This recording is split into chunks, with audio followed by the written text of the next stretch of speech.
یہ وہ ہے وہ عظمت کہ جس کا اظہار 1920 میں کیا ایم این رائے نے. مسلمان نہیں تھا، ہندو، کمیونسٹ. یہ تو تھا اس صدی کے شروع سے لے، اگر گنتی کریں گے تو 20واں سال. اس صدی کا اختتام جو اب تقریباً آئی گیا ہے ہمارے سامنے، اس سے ذرا 20 سال پیچھے جائیے تو 1980 میں کتاب آئی امریکہ میں، 300، ڈاکٹر مائیکل ہارٹ کی تصنیف،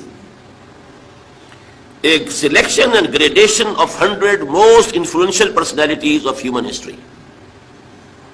اس نے تاریخ انسانی، پوری تاریخ انسانی جتنی بھی انسان کو معلوم ہے، اس کا جائزہ لیا کہ اس میں، اس تاریخ کے سفر کے دوران میں اس کے رخ کو کن کن شخصیات نے موڑا ہے،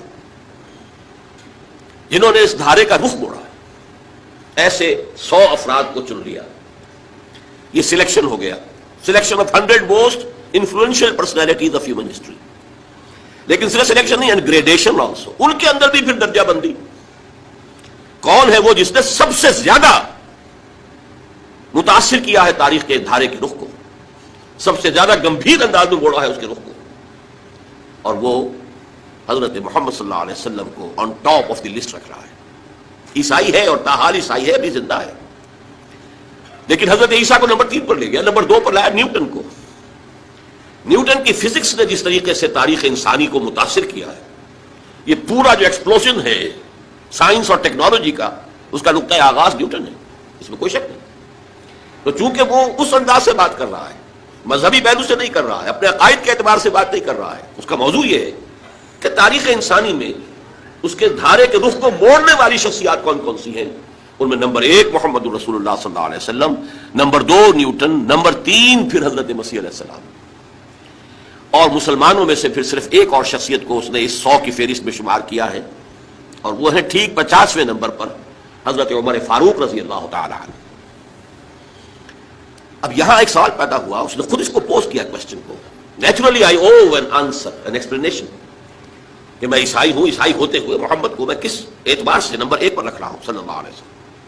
تو جواب وہ خود دیتا ہے، دس از بیکاز، یہ الفاظ ذرا نوٹ کیجئے، this is because he is the only person, the only, ایک ہی شخصیت ہے supremely successful in both the religious and the secular fields. اب اس جملے کو سمجھنے کے لیے بہت ہی ایک گمبھیر جملہ ہے، بہت معنی خیز ہے، لیکن پہلے یہ سمجھنا ہوگا کہ موجودہ جو ذہن ہے، اس وقت کی جو عالمی فضا ہے، اس میں انسانی زندگی کو 2 جداگانہ گوشوں میں تقسیم کر دیا گیا. ایک مذہب کا گوشہ ہے، اس کا تعلق اجتماعیات سے نہیں ہے، اس کا تعلق صرف افراد سے ہے. ہر فرد کو کھلی اجازت ہے، جس کو چاہے بلیو کرے، جس کو چاہے مانے، ایک خدا کو مانے، 100 کو مانے، کسی کو نہ مانے، از فری. اس کو پوری آزادی حاصل ہے، جسے چاہے پوجے، پتھروں کو پوجے، درختوں کو پوجے، ستاروں کو، چاند کو، یہاں تک کہ اعضائے تناسل کو پوجے، ٹھیک ہے، اسے اجازت ہے. لیکن یہ ہے معاملہ انفرادی. کچھ سوشل کسٹمز کو بھی شامل کر دیتے ہیں اس حصے میں. بچے کی پیدائش ہوئی ہے، کیسے سیلیبریٹ کریں؟ کوئی فوت ہو گیا ہے، اس کی ڈیڈ باڈی کو کیسے ڈسپوز آف کریں؟ جلائیں، دفن کریں، یا کہیں رکھ دیں کہ چیلیں اور کوے کھا جائیں، وغیرہ وغیرہ. یہ بھی، اس کی بھی آزادی ہے.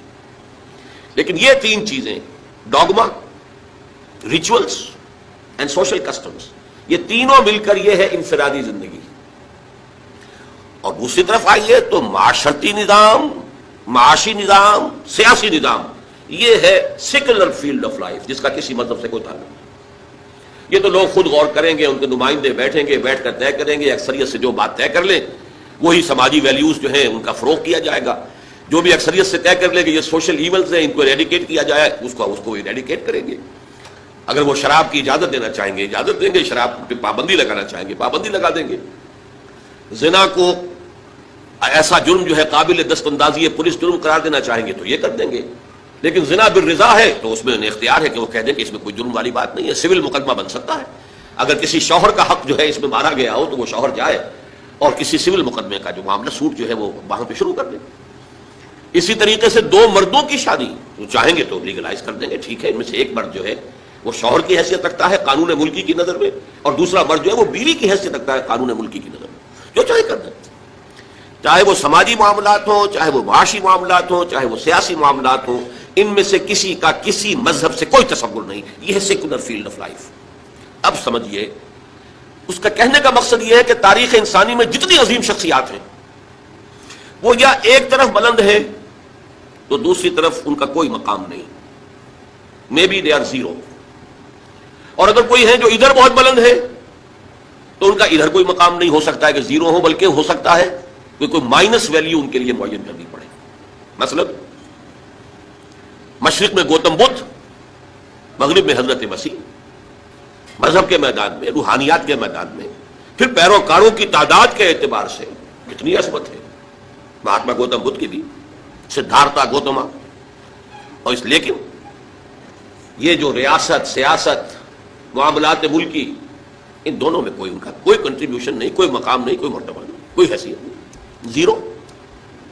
دونوں حضرت مسیح علیہ السلام بھی اور گوتم بدھ. اسی طرح میں نے ابھی بتایا اٹیلا ہو یا سکندر اعظم ہو یا اور بڑے بڑے حکمران بھی دنیا میں گزرے ہیں، ادھر یہ اس بلندی پر ہیں، لیکن ادھر ہو سکتا ہے زیرو سے بھی کام نہ چلے بلکہ مائنس ویلیو لانی پڑے. خاص طور پہ سکندر اعظم کے لیے تو کوئی نہ کوئی مائنس ویلیو معین کرنی پڑے.